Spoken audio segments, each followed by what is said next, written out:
Eh bien salut à tous, aujourd'hui on se retrouve sur la Mythical Driver TV pour vous présenter une belle auto, vous l'avez vu sur les petites vidéos juste avant, une Lexus RCF.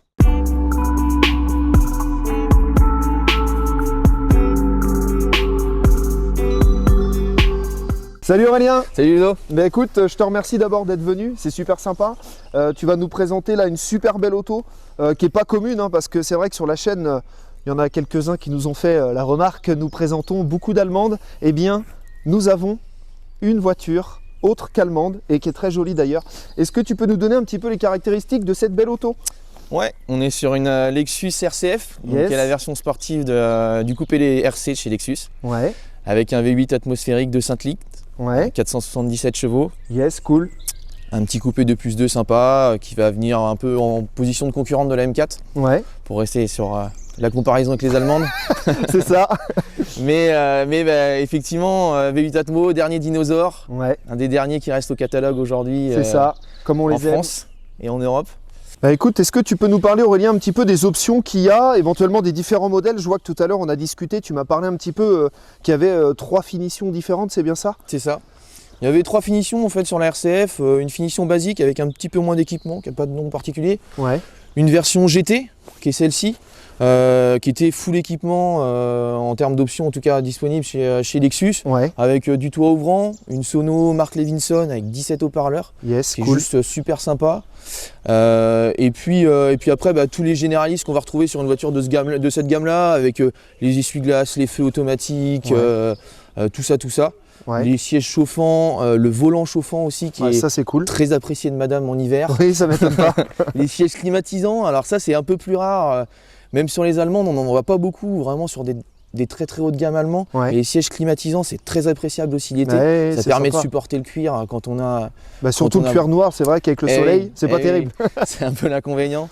Et puis en fait il y avait une 3e finition, alors que j'aurais bien aimé, qu'on aurait bien aimé quand on l'a acheté, mais qui est introuvable en France quasiment parce que l'option n'a pas été prise. C'est une version carbone en fait, avec le capot en carbone qui était peint au choix ou non par le client.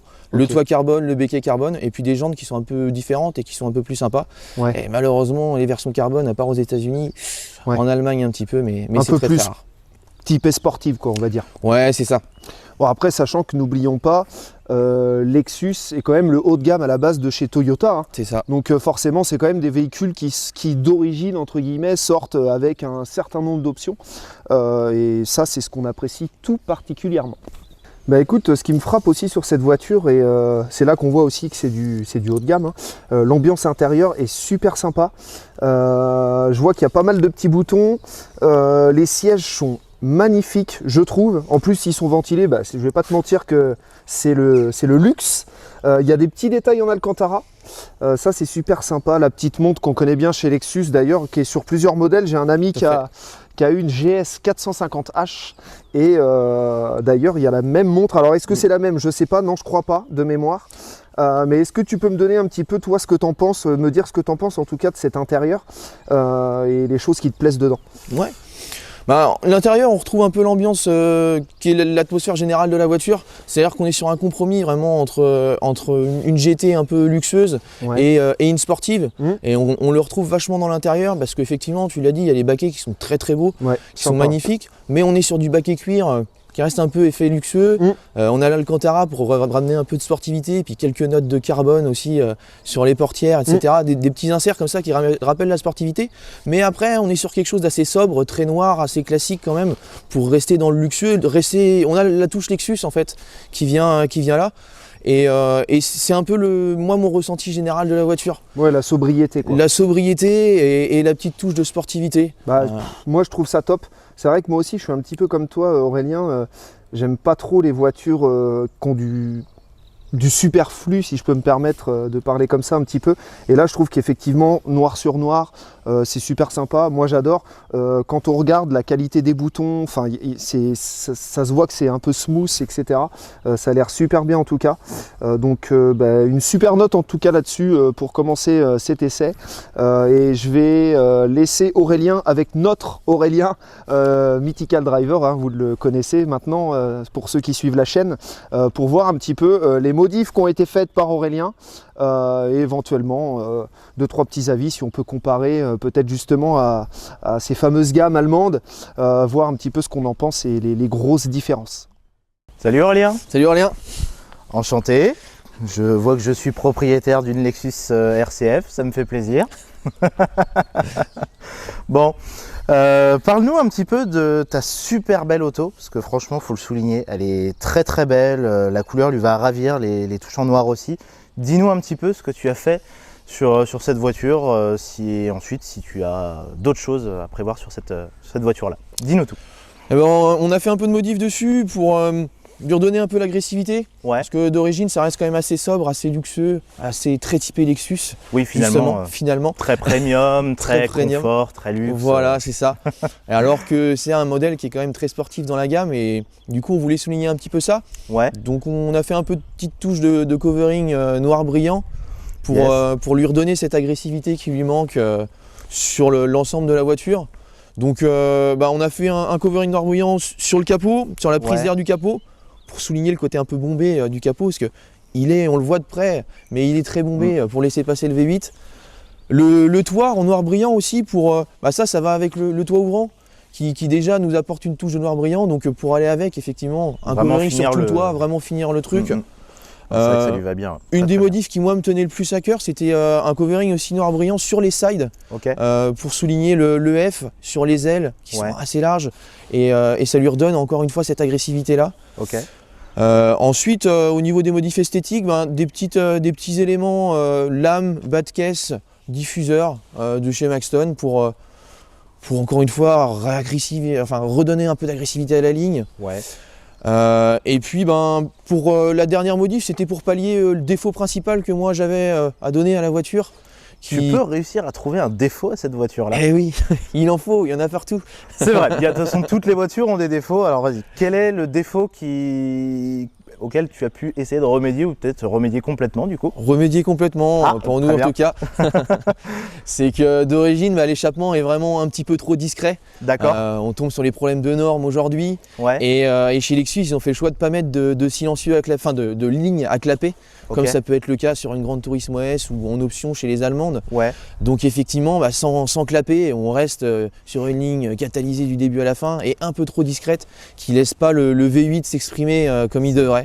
Donc on a fait appel à notre ami Chou chez Linox Exhaust pour supprimer les silencieux arrière. On a gardé le X-Pack d'origine pour garder le glou-glou du V8 au ralenti, mais on a supprimé, on est en full tube après derrière sur les silencieux arrière pour libérer un petit peu la sonorité. Et puis avec des sorties titane pour être plus sympa. Pour vraiment donner ce petit côté sympa, toujours faire ressortir le côté un peu sportif de cette voiture qui finalement est très typée GT, très typée confort comme on le disait juste avant. Pour avoir un bon mix entre les deux, sans trop d'exagération, parce que du coup je sais pas si tu as prévu d'autres choses ou si tu veux en rester là. Non, on va en rester là, on voulait garder l'esprit de modifs qui aurait pu être d'origine en fait, en option ou non d'ailleurs, mais qui aurait pu être sur une finition un peu plus sportive par exemple de la RCF, donc des modifs qui peuvent rester sur de l'origine et c'est ça qui nous plaisait et qui nous plaît dans les modifs qu'on a faites, donc elles vont rester effectivement comme ça, ça sera les dernières. C'est vrai que pour le coup ça rappelle bien tout cet esprit sportif. Le F qui ressort, précisons-le, qui signifie Fuji théoriquement, si je ne me trompe pas. Fuji pour le Fuji Speedway, le circuit sur lequel la première F du nom chez Lexus a été travaillée, donc l'ISF. En gros c'est un petit mémorial vraiment pour la création de la division sportive de chez Lexus, finalement une marque qui est très premium, très confort. Je trouve que tu as bien fait de faire ça parce que pour le coup c'est vraiment une F, si on peut dire ça comme ça. Tu fais ressortir tout le côté sportif de la voiture et la sonorité doit être juste magique avec le défaut que tu as corrigé sur cette voiture là.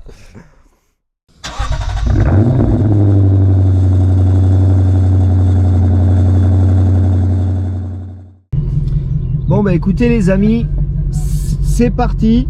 Hein? 5 minutes chacun, c'est bon, on peut inverser. On fait le tour? Le tour du château qu'on fait pour faire l'essai. Bon les amis, Ça y est, on est parti avec cette superbe Lexus. J'espère que la présentation pour l'instant vous a plu. En tout cas, on a essayé d'en dire le maximum. Donc voilà, on est parti sur les routes du côté de Saint-Laurent. Comme vous avez pu le constater, on était au château de la Barbinière, les amis. Qui est un lieu super sympa, qui fait de la réception, du mariage. C'est ça, réception de mariage et hôtel-restaurant. Et hôtel-restaurant, donc n'hésitez pas. Ils ont été super sympas de nous prêter le lieu pour la journée. Ouais. Et on les remercie. C'est ça. Donc on est parti. Donc là, on va commencer par un petit essai tranquillou. Là, on est en mode standard sur la boîte. On essaiera les deux modes qui sont Sport et Sport Plus. Le propriétaire Aurélien nous a expliqué, il n'y a rien de plus simple. C'est très intuitif, moi je trouve, c'est pas très compliqué. Aurélien, où allons-nous? Tout droit, je connais pas trop le coin. Vas-y, tu peux aller tout droit. Donc déjà, moi au premier abord, bon, comme je vous disais tout à l'heure, les finitions, je trouve ça super bien. Bon, effectivement, c'est simple, mais c'est super quali, moi j'adore. Noir sur noir, super cool. Les sièges, on est, en plus d'être beau, on est super bien dedans, vraiment. C'est vraiment super. Franchement, c'est là que tu sens que finalement on est dans une grosse GT typée confort à l'origine. On est très bien assis, bien installé. Même tu vois sur la partie centrale, passager, conducteur, tu vois, on est bien. ouais, Pas de. on se bat pas. Voilà, on peut facilement faire de la route dedans. On sera très bien installé. Donc comme on vous disait, là on est en standard sur la boîte. Donc déjà on peut entendre le bruit, je suis pas sûr que vous allez l'entendre. Je pense peut-être si un peu. Ah, c'est magique. Ouais, super sympa. Donc V8 Super 5 sympa. litres, comme on l'a dit tout à l'heure. Atmosphérique comme il s'en fait plus, les amis. Ouais, j'adore. Ah, c'est magique. Super sympa le bruit. Ouais. Bon après, notre ami Chou, je sais pas si vous le connaissez, nous a fait un super beau travail là-dessus, en tout cas. Donc rien à dire, super Chou.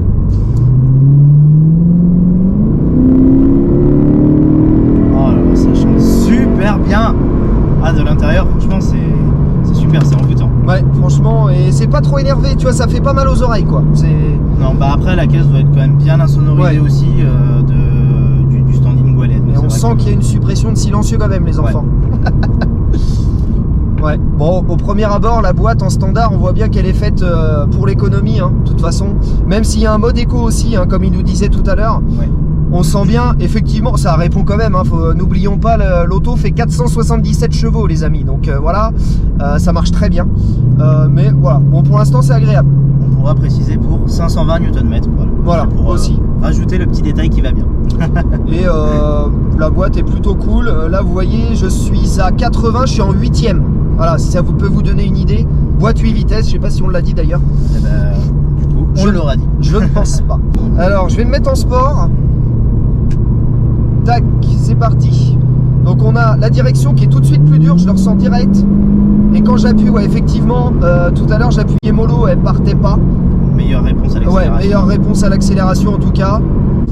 Mais ouais, la direction, c'est vraiment durci, c'est vraiment cool. Et je l'ai senti tout de suite, c'est... Tac. Bon, c'est pas tape-cul, Ah bah, Bon après c'est une voiture, c'est pas une voiture grand confort. bah, disons que je pense que par rapport à tu vois une version à la Track Edition notamment qu'on a, donc la version la plus élevée, du coup la plus sportive de ce modèle. Ah là là là là là là là là là là, mais c'est beau, mais c'est magique. Le bruit, c'est délicieux, les Ah amis. ça, c'est vrai que ça fait plaisir. Délicieux. Donc pour revenir à ce que je disais, donc la Track Edition qui est vraiment typée piste, typée course. Ouais. Là je pense que on sentira bien la différence au niveau du confort, qui doit être, on va peut-être pas dire inexistant, mais qui doit être quand même assez réduit. Donc voilà, c'est vrai que là on est bien installé, on sent pas forcément beaucoup les déformations de la route, on n'est pas spécialement gêné par ça. Après, on sent quand même qu'on est dans une GT sportive parce que c'est pas Oui, bien ultra sûr. smooth, précisons-le quand même. Bien sûr, mais voilà, on n'est pas, disons qu'on n'est pas choqué non plus par. Et d'ailleurs, il me semble qu'elle n'a pas les amortisseurs pilotés, la Lexus RCF, contrairement à certaines de ses concurrentes. Ce qui peut aussi faire la peut différence. faire la différence, tout à Voilà. fait. On est bien d'accord. Je la mets vite fait en Sport Plus. Ah bah là déjà la remontée d'un cran, j'ai pas accéléré à la remontée d'un cran, donc on sent que il y a aussi ça fait effet sur la boîte, quoi. Ouais, c'est ce que c'est je ça. veux dire. Voilà. Ah ouais, c'est. Ah, je sais pas si vous l'entendez les amis, mais il faut le voir pour le croire. C'est magique, c'est super, c'est génial. Ah, de la vraie route. à droite parce qu'on va s'enliser sinon. Alors précisons de la vraie route pour une voiture de ce standing là. Voilà. Mais c'est de la départementale, mais elle est droite parce que les virages, c'est vrai que.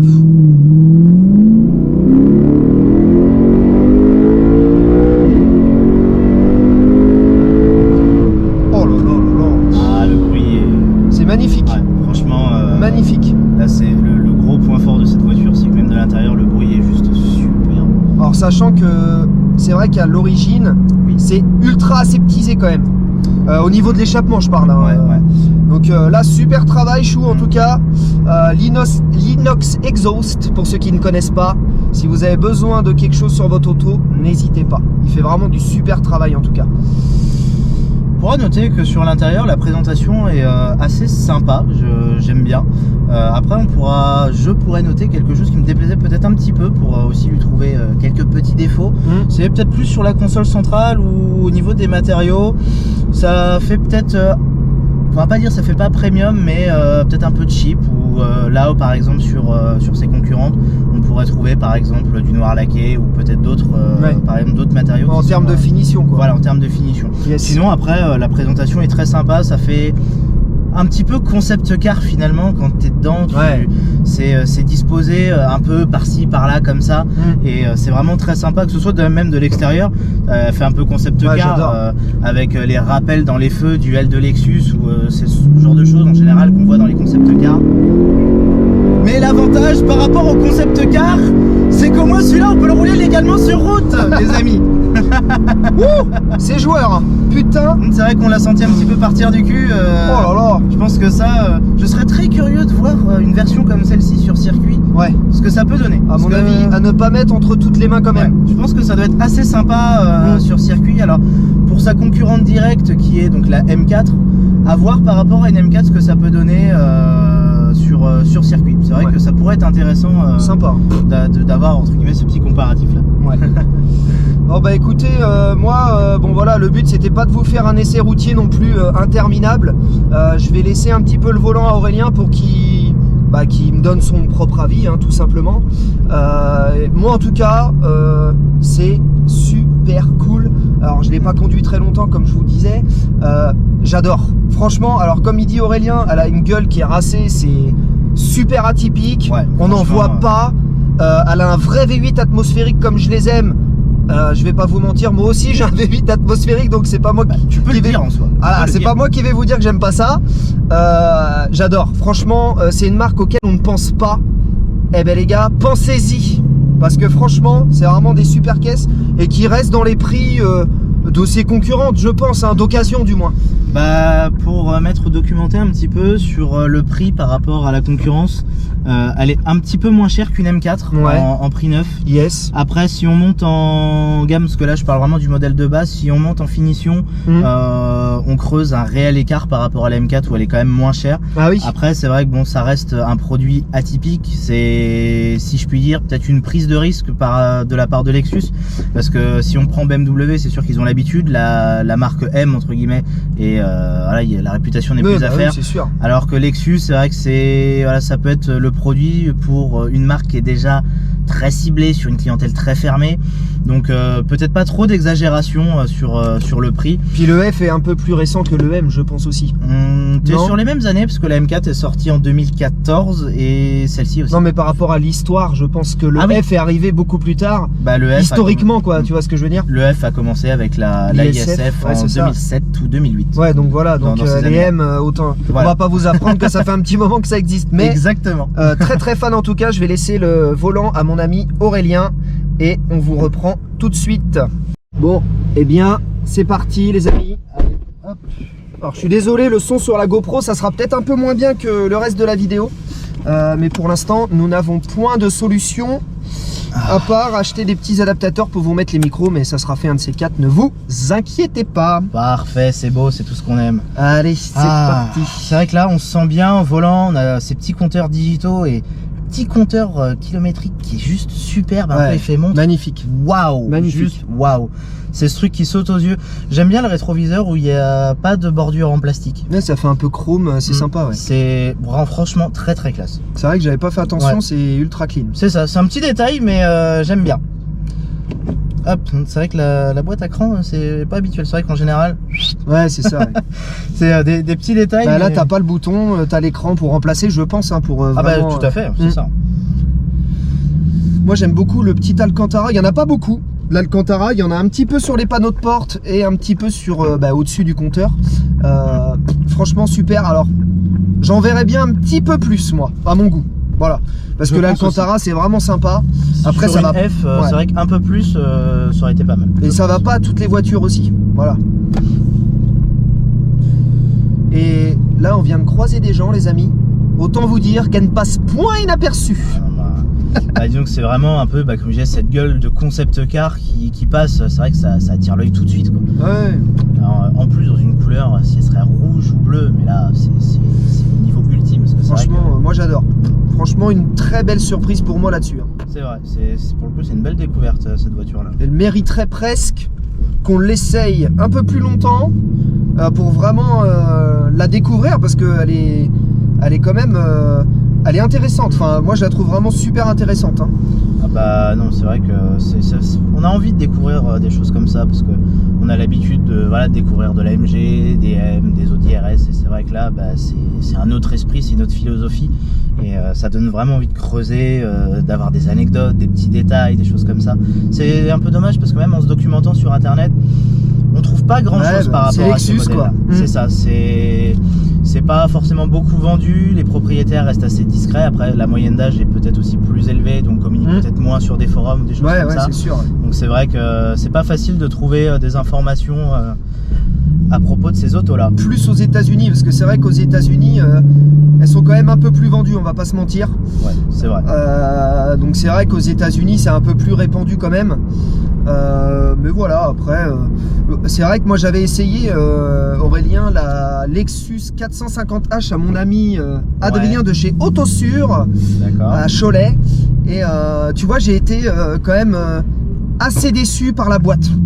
Ah ouais? Et du coup, ce qui est impressionnant sur celle-là, c'est qu'elle a rien à voir. Ouais, la boîte de la Lexus 450H, c'est une boîte, tu sais, sans vitesse. C'est une boîte à variateur. Voilà. Ouais. Et en Après, fait, si tu veux, j'ai vraiment du mal avec ça. c'est aussi le côté de la voiture qui est hybride où Ouais, c'est ça. tu as ce type de boîte là, donc qui est quand même assez différente. Et par j'avais rapport à vraiment du mal. les boîtes classiques. C'est quelque chose que j'aurais vraiment pas pu acheter. Voilà. Après, ça C'est les goûts et les couleurs. voilà, hein. c'est ça. C'est ça. Si au ressenti, c'est pas fait pour toi, tout simplement. Voilà. Après, là, je ressens vraiment un peu le même comportement entre guillemets que la boîte de la mienne. Ouais. Alors effectivement, t'as pas le coup de pied au cul tout de suite. Il y a un petit temps de latence, je trouve. Ouais. Mais bon, voilà, une fois que c'est parti, c'est parti. Ça passe bien les vitesses, c'est bien étagé. On l'a pas essayé sur grande route, mais c'est vrai que c'est plutôt bien étagé, je trouve. Bah tout à fait, ça se sent bien en tout cas, même là quand on veut conduire normalement, c'est pas constamment en train de changer de rapport ou quoi que ce soit, c'est quand même assez bien fait. Ouais, et puis tu vois, là on est en train de rouler tranquillement. Ouais. L'échappement, c'est pas gênant. Moi, ça me gêne pas. C'est pas choquant. On l'entend juste ce qu'il faut. Tout à fait. Et quand on pousse, c'est la magie. La magie opère, les amis. C'est ça. La symphonie est présente. Pas Voilà. besoin d'autoradio. Voilà. Pour le coup. Pas besoin de Mozart, les enfants.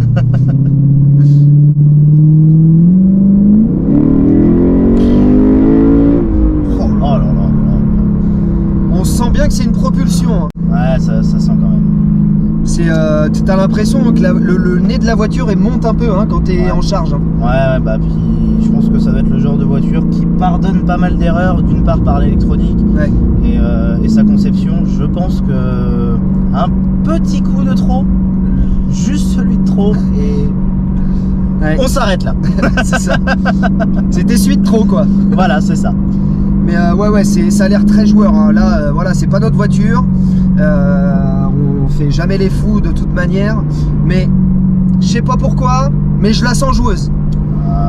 Comme on disait, j'aimerais bien voir ce que ça donne sur un Ouais, circuit. franchement, je sais pas si on proposera pas au propriétaire. Je vous dis pas que ça sera tout de suite, je vous dis pas qu'on le fera. Mais on va peut-être lui proposer, mais je crois qu'il est pas trop circuit. De mémoire à discuter avec lui. Eh ben, on en discutera. Après, ça peut être le petit baptême du circuit pour le chef. Exactement.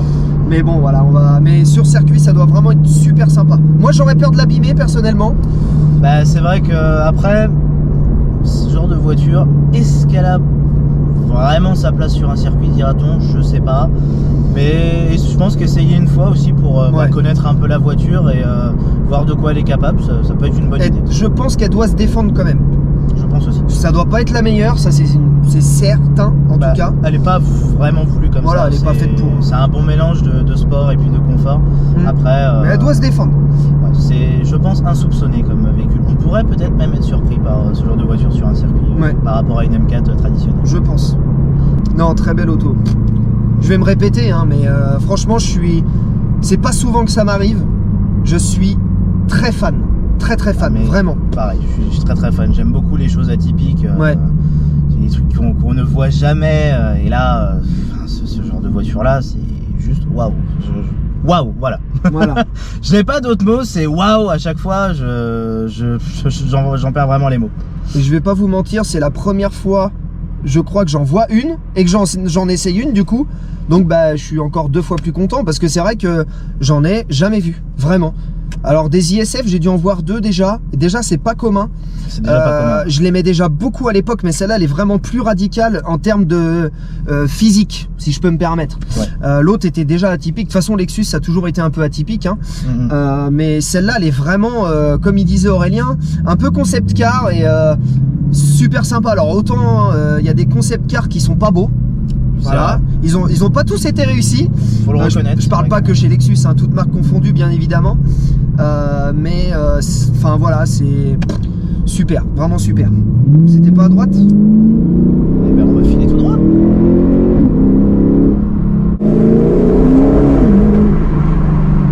Les petits pouces dans la rue. Avec une voiture comme ça. On ne peut que se faire pousser.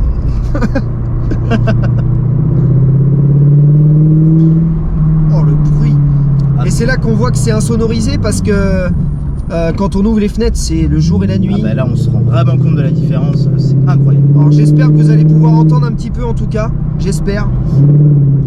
Mais voilà. Si vous avez envie de voir, achetez-en une. C'est quand même pas donné, mine de rien, ces petites voitures. Parce que sur le prix en occasion, alors déjà faut la trouver parce que on en discutait avec le propriétaire. C'est donc une auto qui est quand même assez rare. En France, on va tourner autour de 4-5 annonces qui traînent. Faut trouver la configuration qu'on souhaite. Lui cherchait quelque chose de très peu kilométré. Donc pas forcément évident. Après, en termes de prix, on peut se retrouver, il nous disait, dans les 50-60 000 euros en moyenne. Donc ça fait un budget, mais c'est peut-être aussi le prix d'avoir quelque chose d'atypique. C'est vrai que par rapport à une M4 qu'on croise régulièrement, après tout dépend des coins, mais qu'on a quand même tendance à voir assez souvent. Plus souvent que celle-là en tout cas. Voilà, ça c'est sûr. C'est vrai que là pour le coup c'est le jour et la nuit en termes de rareté. Donc ça peut-être qu'on va déclencher des envies dans la tête de certains, peut-être, et j'en serais satisfait. Alors après, si je peux rebondir un peu sur le prix, effectivement 50 000 c'est un budget, mais bon, généralement ceux qui achètent une voiture à 50 000, j'ai envie de te dire, c'est qu'ils ont le budget, enfin généralement. En général. Mais pour moi, tu vois, dans un budget comme ça, franchement, il y a quoi de mieux? Pas grand chose, vraiment. Après c'est les goûts, les couleurs, hein, on va pas se mentir. Faudrait se pencher sur le sujet. Il y a plein de voitures à 50 000, ça c'est pas le souci. Peut-être aussi avec plus de bornes, attention, hein, faut prendre un nombre de kilomètres équivalent. On vous parle en voiture peu bornée, attention. Enfin voilà, c'est vraiment super. Après je dis pas qu'il n'y ait pas des autos qui sont pas équivalentes, mais voilà, comme on va le répéter, c'est atypique, c'est beau, ça marche bien, c'est V8 Atmo, n'oublions pas. Surtout ça, voilà, parce qu'on n'en voit plus. Cette voiture est quand même sortie à l'ère des véhicules qui sont suralimentés. On prend d'autres moteurs V8 dans d'autres marques. Si on prend par exemple Mercedes avec la C63 qui est en V8 4 litres, donc disparition du 6 litres 3 atmosphérique pour un 4 litres, on est quand même passé sur des moteurs turbo compressés, et là on est encore sur un atmosphérique qui, précisons-le, est toujours commercialisé aujourd'hui en 2021. Oui, c'est très important à préciser. Bon les amis, ce fut un plaisir de vous retrouver pour cette belle vidéo, j'espère qu'elle vous plaira. Ça faisait un petit moment qu'on ne s'était pas retrouvé avec mon ami Aurélien, j'espère que ça vous a plu. Nous, on a été super contents en tout cas. Comme d'habitude, on s'abonne à la chaîne, Mythical Driver, l'Instagram, le Facebook, on a tout ce qu'il faut. C'est ça. L'Instagram à mon ami Aurélien ap.lcb. Voilà. Et je pense que là on est pas mal. Et puis voilà, on se retrouve très prochainement. On a plein de belles autos à vous montrer. Plein de belles autos à vous présenter. Il y a toujours la E39 qui est en cours de, comment on appelle ça, de stage mécanique. C'est bon, ça, tout encore plein de modifs qui vont arriver. On va vous faire des vidéos. Surtout, restez bien connectés.